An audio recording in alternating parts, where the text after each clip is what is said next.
They are coalition colleagues no one believed could ever come together. Here, a Jewish nationalist and an Arab in the same government. In the foreground, there was not even a glance from the man they've ousted. This is Israel's new Prime Minister, Naftali Bennett, with his final handshake for the architect of the coalition, Yair Lapid.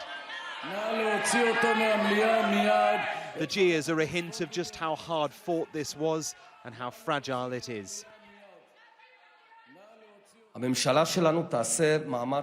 Our government will make an effort to deepen and nurture relations with our friends in both parties, bipartisan.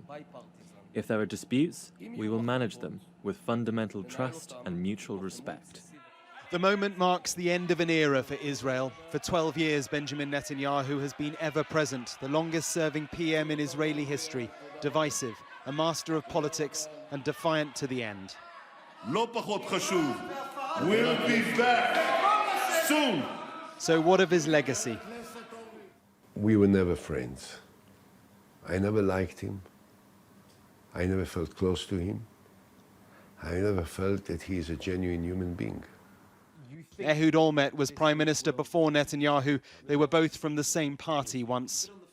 He's a genius. I mean, there will be no one that can compete with him on television. Laurence Olivier, you know, he's a great performer. But when you look at the substance of things, the divisions within the Israeli society today are greater than ever before. Internationally, it is the Palestinian issue which dominates, and here views are set.